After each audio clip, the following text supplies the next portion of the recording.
I can imagine that you clicked on this video because you are either considering moving abroad or you yourself just moved and want to hear stories about others' relocation experiences, or you want to get to know me. Get comfortable and let's have a raw and personal chat about my relocation to the Netherlands. So let's first see where I am today. I live in Eindhoven. I work at a software company as a brand manager. I'm a coach. I work with brands, I organize deep and soulful events, and of course I make content for this YouTube channel and for my Instagram. Now, let's rewind back to 2016.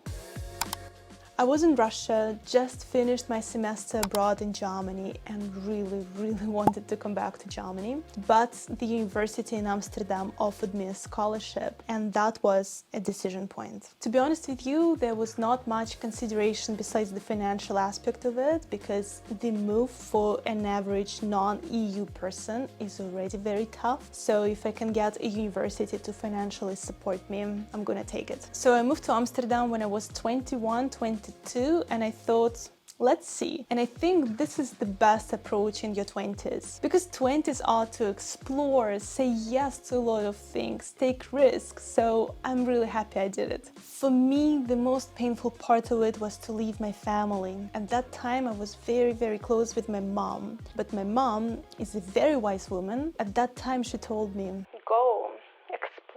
And if you don't like it there, you can always go back home. So if this helps, if you are reflecting on your recent move or just thinking if you should move or not, remember that you can always go home if things go south. When I just arrived in Amsterdam, one thing I wish I did differently is that I would ask locals for cheaper stores. As a newcomer, I immediately needed things for home, such as a brush, mop, plates, nothing fancy, simple things, but I spent a fortune on them. I wasn't sure if the prices that I saw at the stores were realistic or not, so I just went with that. And only later I discovered that with cheaper options like Action, for example, I could have saved myself a lot of money. I know, whenever I say Action, there are always people in comments saying, oh, don't go there, they're selling cheap trash. But you guys missing the point. If you have your own house, or if you're renting a fancy place, of course you want to buy something of a better quality. But if you are a student living with other, 10, 15 people in a dormitory, if you just came here and you're like, I don't know if I want to stay long term, you just need basic stuff. And these basic things you can find at Action. So here is the list of cheaper alternatives, and if you guys know more, please let us know in the comments below. By the way, if you are getting value from this video, please subscribe to my channel and like this video. This means more to me than you can ever imagine. Back to my story. There I was, a non-EU person living in Amsterdam, wondering if I could ever find a job or if I'd end up getting kicked out of the country. Eventually, I found a job in Eindhoven, so I had to move again. In the past 8 years in the Netherlands, I had to move 7 times, which taught me to be okay with asking for help and how to do it respectfully. In Russia, I have my family, of course, who would gladly help me.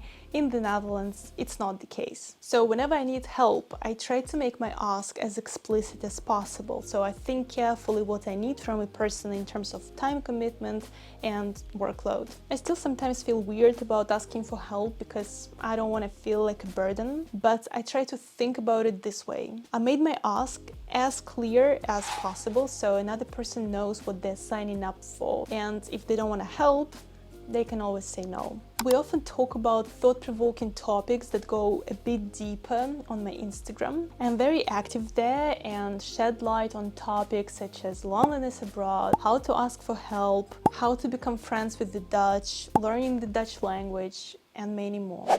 So that job in Eindhoven was in business development. That was absolutely not my cup of tea, but when you are young, you don't necessarily know what you want to do. I subconsciously knew that I did not like that job, but I did not dare to admit it to myself fully. And still, I wanted to fill my life with things that I truly enjoy doing. So kind of naturally, I started developing my own projects on the side. I wrote a book which later became a bestseller on Amazon. I designed a journal that I still to this day believe it's the best product in the market. It's so well thought out and it's of such an amazing quality that no mass market producer would ever invest in because it's just not financially viable. Only crazy individuals like me would do that. I will leave all the links in the video description below if you want to check it out. If I'm being very honest with you and myself, I wish I worked with a coach that time. I would want someone who can help me understand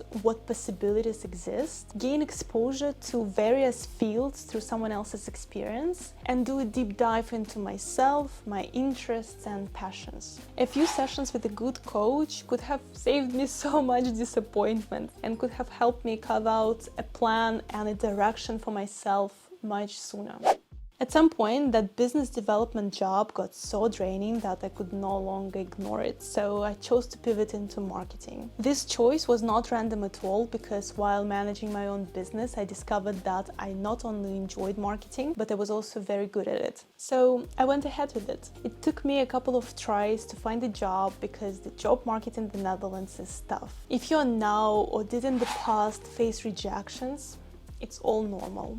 I've had it, you've had it, we've all had it. I had a couple of situations where I got to the final stage of the hiring process, everyone was super excited about hiring me, everything looked very promising. But then they would decide that they don't even need this position. Or they would be like, hey, you're amazing, and now we're choosing between you and this person. And this person happens to live closer to the office, or is a native Dutch, or any other reason. So what I would advise you is to have someone in your corner during this process, to have someone cheer for you. And ideally, it would be someone who also understands the job market so they can guide you through this a little bit. I have a video packed with career advice. You can watch it somewhere here if that's what you need right now.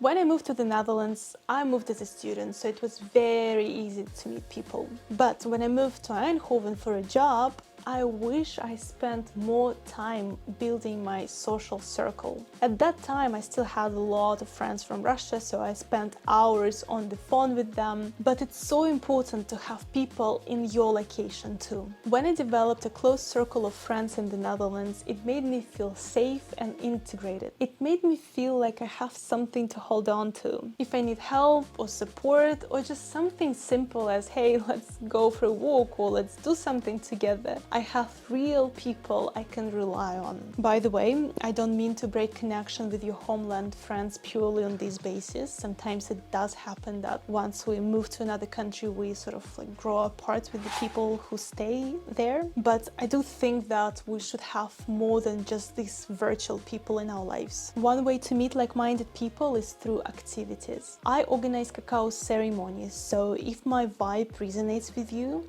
then there is a higher chance that at the ceremony you would be able to meet with people you can truly connect with. I will leave the link to the ceremony in the video description below. I always say that the Netherlands was not the love from the first sight. I struggled a lot before this country extended its love and acceptance, but now I found my place here. If you want to follow along my journey, subscribe to my channel, follow me on Instagram, and if you like this video, you will likely enjoy these two videos next. I'll see you there. Bye for now.